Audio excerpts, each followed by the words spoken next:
All right. Great to be here with you. We're talking about something I love. I think all these guys have a passion for wild turkeys. And what is so cool about this bird is that it is so adapted to lots of different habitats. So, you know, there's so many things that we can do to make it better. You know, I say it's kind of a match made in heaven, longbeards and longleaf. And I'm 54 years old, and believe it or not, I hadn't known anything very much other than that's a longleaf tree until about a year and a half ago. And coming back to work for NWTF and taking some time to go to the Longleaf Academy, which if you ever get to go to Andalusia and go through that program, it is awesome to really understand the value as a landowner if your land and your is a historical longleaf area. Now I'm going to kind of capture this today a little bit. We can talk about turkeys, and you're going to see some things that have been said already that are values to managing turkeys on your land, but I'm going to focus on longleaf and turkeys because there is a wonderful cost share right now. It's been going on for a couple of years. And Joel alluded to it through NRCS. Even there are grants and other dollars through Fish and Wildlife and the Partners Program. And maybe even, I know in Mississippi Forestry Commission, they cost share some to do with longleaf. So, you know, you need to be seeking a lot of these different agencies and professionals to look at opportunities to help you. I mean, you may have plenty of money, but just the expertise that these folks are going to provide you and the guidance, hopefully they're going to route you in the right way. NWTF is involved with the Longleaf Restoration Partnership Project. We have dollars from the National Fish and Wildlife Foundation and other entities that we're trying to deliver in 7 states right now, this longleaf restoration. At one time there was 93 million acres of longleaf in the U.S. And right now there's like 3.4. So as you can see, that's why a lot of federal dollars are being spent to restore this back to traditional landscapes.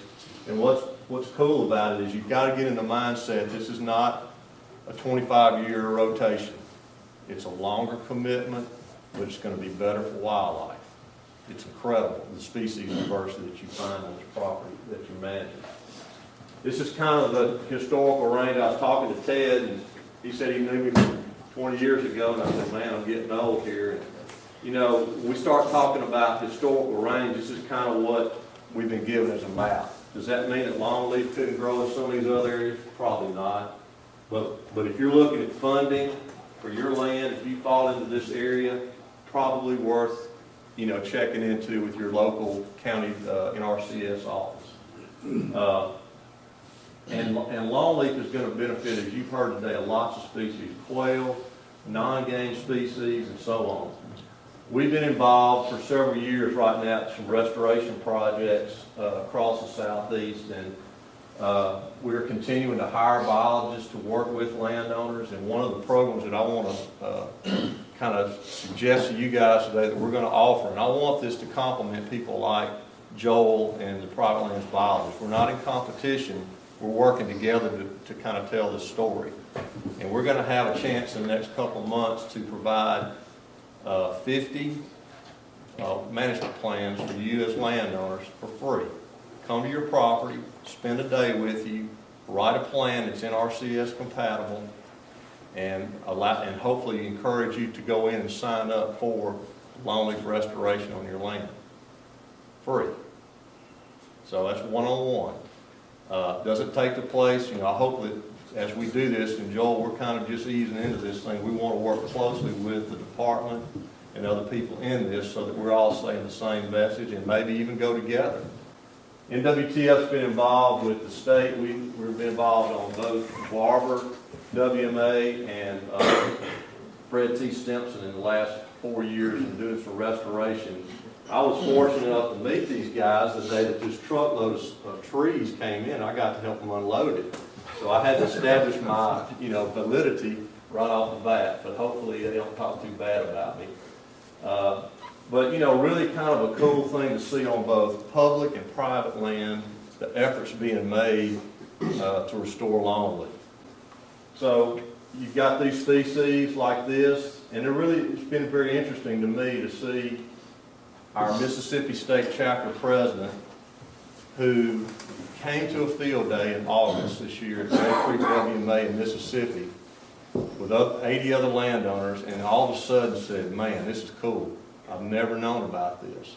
Goes back to his property. He's a lawyer in Pascagoula, takes a turkey oak ridge and hires a hydro-axe, a big mulcher, to go in and clear off about 10 acres. Spent $8,500.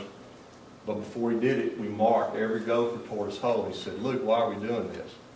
I said, because in the future, when you're working with Partners for Wildlife, as a Fish and Wildlife, you're going to rank high by managing these gopher tortoises where your turkeys are. So when we start talking about this ranking, Joel, you know, when he's got that gopher tortoise on his land, he's going to be at the top of the list. Promise you. For funding. We've talked about roads and areas to manage that you've got, wildlife openings. You know, to me, I worked in Texas where the limiting factor in the panhandle of Texas was trees to roost in along creeks and rivers. In the southeast, you know, you think back about your tenure, wildlife openings. And wildlife openings are a lot of things. It's not just a food plot. It's not just a field. It could be the spatial distribution of your trees, as we talked about today, the thinning and the burning, and then certainly the structure. So the education and giving people choices how to manage their land, to me, is a very key component. And also the fact that we've got all our agencies and NGOs, everybody's out here trying to survive, pay for their programs, but we need to be saying the same message. We need to be working together, all of us. This was wonderful, Patrick, to put this group of people together, but even funding and professional opportunities to help you as landowners is what we need to be doing, because there's not a better time when times are tight for us to be working together as partners and saying the same message, you know, so we're not kind of shotgunning this thing. There's a lot of dollars right now still available for these programs. So as we're working within RCS, you know, eventually we're going to be looking at trying to develop plans and maps for this program. We're looking at, it's called a Longleaf Pine Initiative. We partner in the next 18 months in just Alabama to do 50 management plans. So our biologist, that's going to be part of his major goal, is to go out there and help you. You know, the thing that I want to do, Joel, is I want to make sure exactly what you said, that we know what that landowner's objective is. I mean, he's thinking about this from a funding standpoint. You know, I just clear cut my timber. Sure would be nice to get 75% cost share to do site prep, seedling purchase, planting, and prescribed burns for 15 years. You know, so there's a 15-year requirement or commitment from you as a landowner, you know, to grow that tree there on that property. Okay, again, 75% cost share, and there's probably 3 to 4 prescribed burns during that time frame. You know, the thing I like about it is you're never out of turkey habitat, as opposed to loblolly pines, about 3 or 4 years of age that you've seen some pictures of. The vegetative growth underneath them has diminished or become somewhat of a barrier, and that's because of the spatial distribution and the repetition of fire out there with that. So planning, you know, right off the bat is key. You know, working on linear roads and things like that, as you're managing and doing your forest plan, Ted, you know, this is when you really start implementing. It's like a canvas, and you're painting a picture of what you want to have on that property 5, 10, 15, 20 years down the road. You got to think about, do I want to daylight roads out to 40 feet right now? Do I need to take additional trees off this edge if I want that road to be to have more sunlight? Do I want to, you know, enlarge that log landing or log set that's going to become a permanent wildlife opening? We talked about mulching, you know, and I think Mark, I don't know if Mark's left or not, but we were talking about instant gratification with the mulching. It's expensive, but you can get, you know, an area cleaned up immediately, and if you can look at fire after this, you're running, you know. And some people can afford to do this, some can't. And don't think that, you know, I've got to go out there and do 100 acres. I mean, heck, you know, if you had a guy out there for 2 or 3 days or a couple of days, you know, you could create 2 or 3 acres at a time and move to another site and really develop some areas, in my mind. I call it sculpting, you know, the landscape. So you can see the vegetation that they took down from behind here. There's all that sweet gum and, you know, different mid-story species that, you know, we're fighting, even sometimes not being able to accomplish and getting them down to a fire.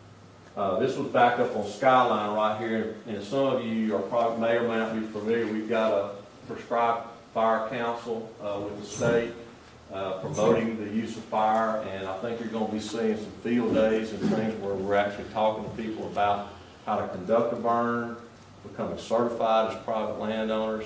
That's probably the next progression in this longleaf and land management push, is for us to begin to try to help people do this on their own so they don't feel like that, you know, it would be easy to go out and do 5 acres.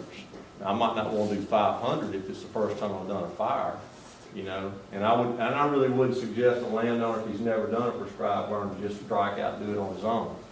He needs to get some assistance, but we need to, as we become more desirous of having this fire as a component for land management, we want to get more people in the longleaf, more people using fire, because politically, if we don't, we're going to lose this as a tool, you know, so we need those advocates to do that.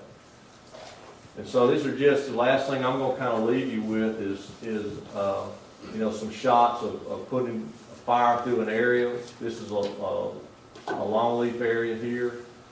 You can see it's a relatively young stand, probably 1 to 2 years old. Did we burn those trees up? If we did it at the right time of year, we didn't. If the candles weren't forming, which they are in this case, which is a new growth. That's what that place looks like. I mean, suppose Salem Salone's a turkey, that's 4 years old.